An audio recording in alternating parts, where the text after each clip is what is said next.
Further information has been released on a potential scheduling alliance with OSU, WSU, and the Mountain West. Let's get into it.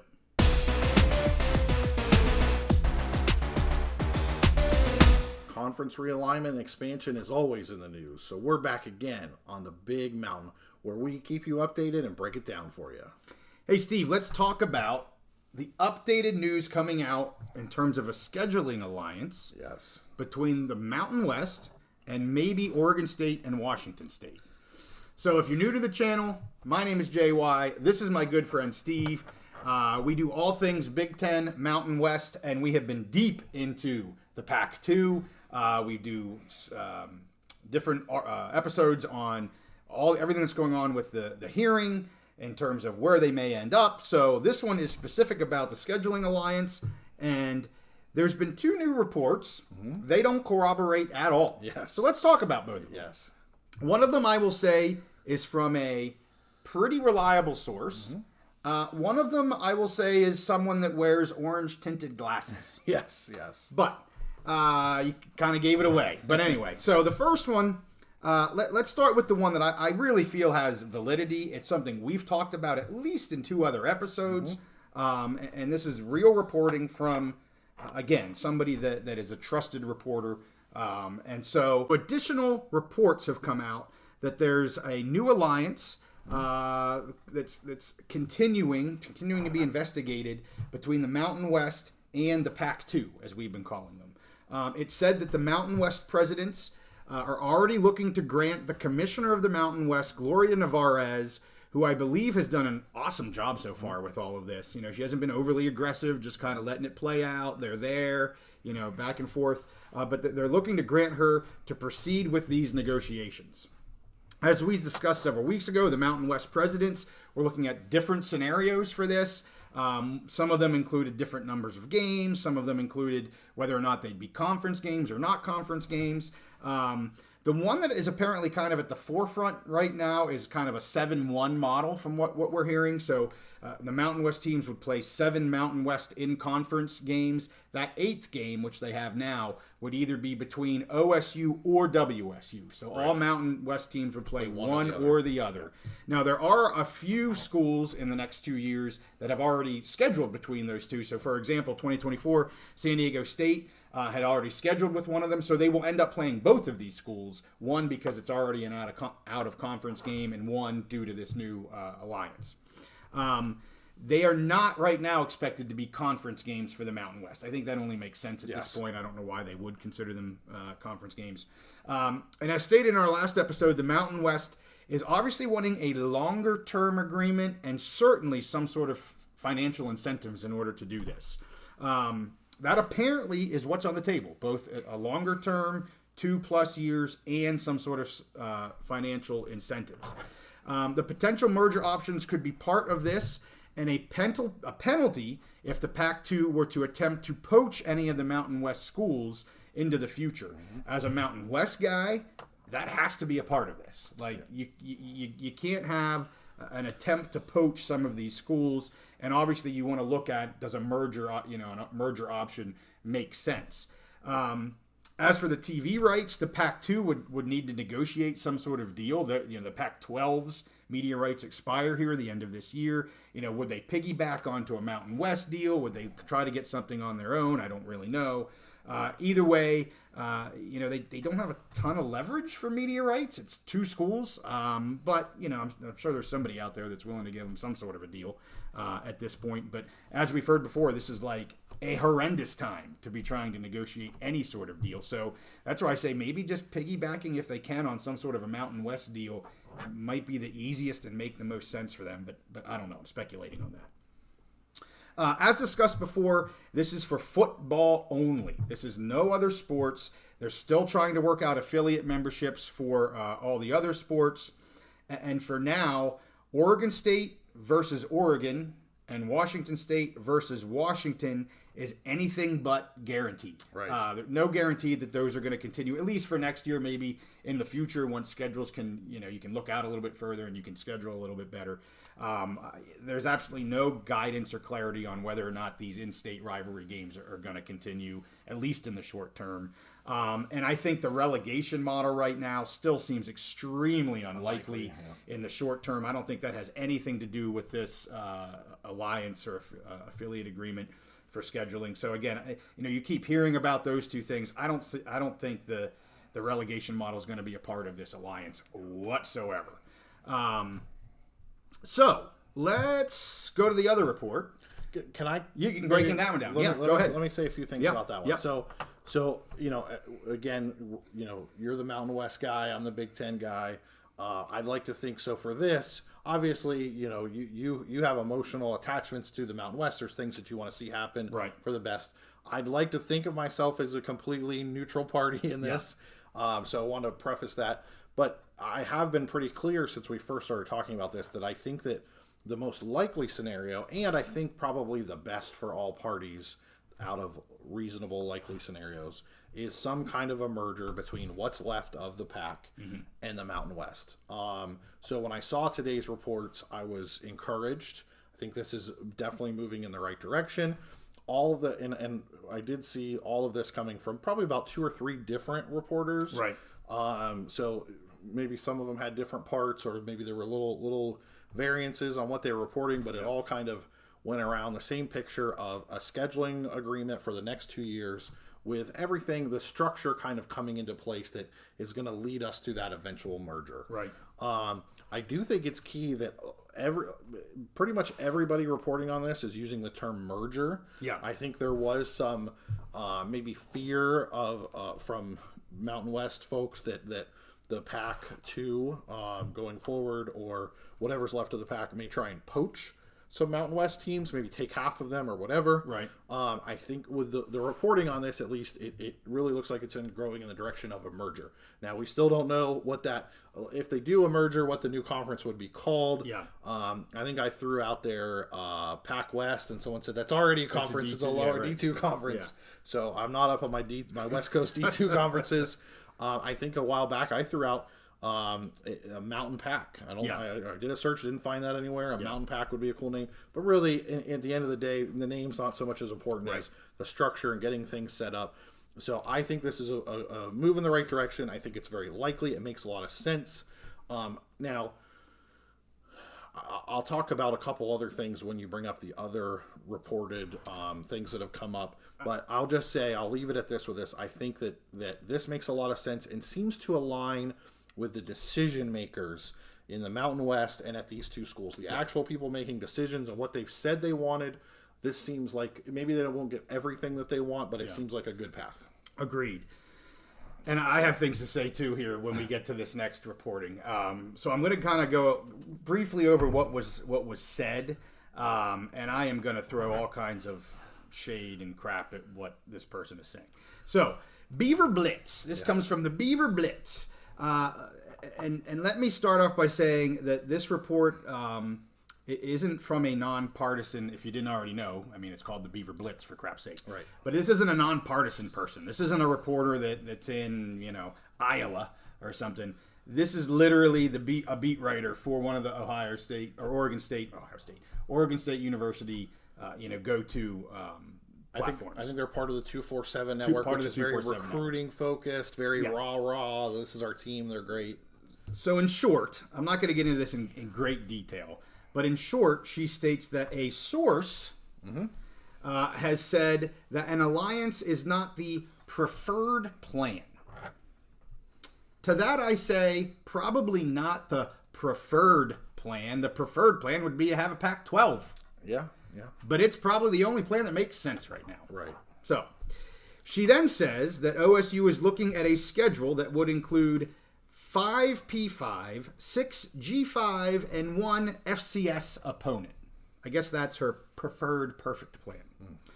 She then states that coaches have said, and we've talked about this at least one other time, but coaches have been telling recruits that the team will play an independent schedule, and she quotes a recruit about what he was told from a coach or coaches or whomever. And it gets back to what you kind of just said about it's not coming from a coach or from a recruiter or a recruit. And if you think that's good, now the good stuff really begins. She says an alliance wouldn't make sense until after 2025 when the Mountain West Conference deal is up. Then Mountain West programs could leave the Mountain West Conference without penalties or buyouts. Mm-hmm. She ends with a statement, a scheduling alliance with the Mountain West, if it involves absorption of the entire conference in the future, the entire Mountain West Conference in the future, does not make financial sense for the Pac-2, nor does it make sense from a competitive standpoint. What do I have things to say, Steve? First, basically what she's saying here is that OSU and WSU can do to the Mountain West what these other conferences did to the Pac-12. And she's okay with that. She's okay with that because they're Power 5 and the Mountain West is Group of 5.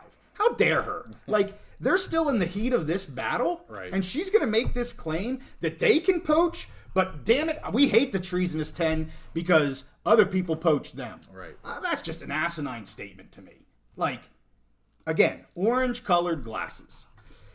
These were two, Oregon State and Washington State, were two of the smaller revenue-producing programs of the Pac-12. That's the reason everybody else got out of Dodge. Mm-hmm. Okay? They have not been able to find another conference willing to take them. And I'm going to piss Oregon State and Washington State people off right now, but them's the facts. Right. Ain't nobody taking them right now.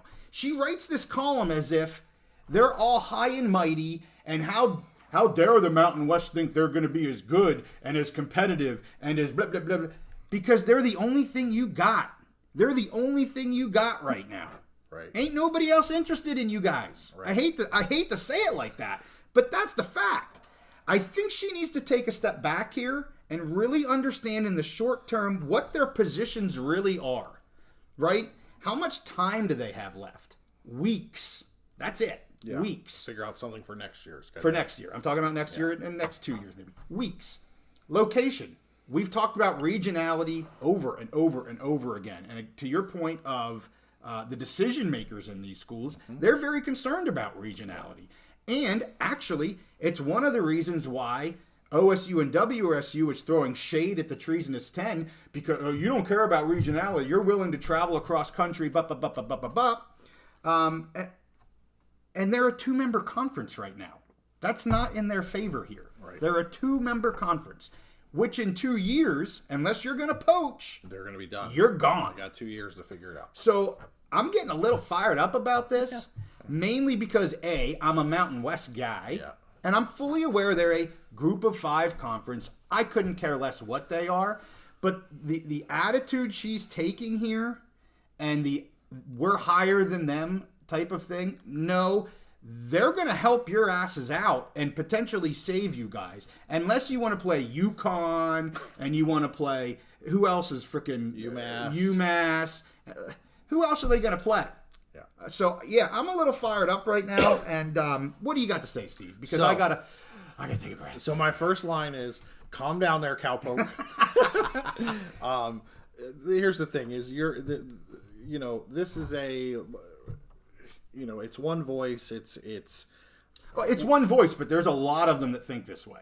Right, of fans. Yes, of fans. So here's the thing: is I think that you're letting your frustrations, and really these sites are almost like fan sites. I mean that's they do employ some reporters. I don't know her credentials or whatever.